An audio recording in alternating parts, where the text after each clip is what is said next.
సినిమాలు బిగ్ ప్రాజెక్టులు ఒక్కో సినిమాకు కనీసం 2 ఏళ్ల టైం. ఇప్పుడు రాబోతున్న సినిమా కూడా ఎక్కువ టైమే కేటాయిస్తున్నారు రామ్ చరణ్. అయితే పెద్ద తర్వాత చెర్రీ చిన్న బ్రేక్ తీసుకోబోతున్నారట. ఫ్యామిలీ కోసం చిన్న గ్యాప్ తీసుకొని మళ్ళీ నెక్స్ట్ ప్రాజెక్ట్ మీద ఫోకస్ పెట్టబోతున్నారట.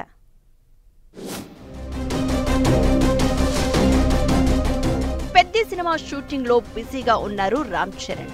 వచ్చే ఏడాది మార్చి 27న సినిమాను చెర్రీ బర్త్డే సందర్భంగా రిలీజ్ చేయాలని ప్లాన్ చేస్తున్నారు. ఇప్పటికే చికిరి చికిరి సాంగ్ దుమ్ము లేపుతోంది. త్వరలో షూటింగ్ కూడా కంప్లీట్ చేసి షూట్ ఎండింగ్ లోకి వచ్చినప్పటి నుంచే ప్రమోషన్స్ స్టార్ట్ చేయాలని భావిస్తున్నారట రామ్ చరణ్. పెద్ది రిలీజ్ తర్వాత కొంతకాలం బ్రేక్ తీసుకోవాలని అనుకుంటున్నారట.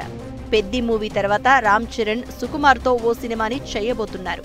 అయితే పెద్ది సినిమా చాలా ఫాస్ట్ గా కంప్లీట్ చేసి తన భార్య ఉపాసన కోసం టైం కేటాయించాలని అనుకుంటున్నారట రామ్ చరణ్. ప్రస్తుతం ఉపాసన ప్రెగ్నెంట్.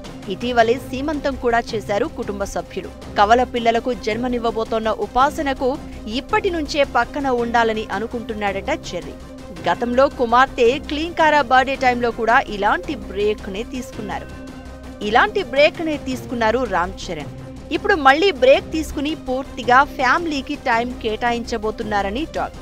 అయితే రామ్ చరణ్ బ్రేక్ తీసుకుంటే మాత్రం తన మిగతా సినిమాలపై చాలా ఎఫెక్ట్ పడుతుందంటున్నారు.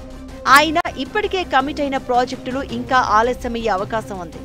మరి రామ్ చరణ్ బ్రేక్ తీసుకుంటారో లేక ఒట్టి రూమర్సేనా అనేది వేచి చూడాలి.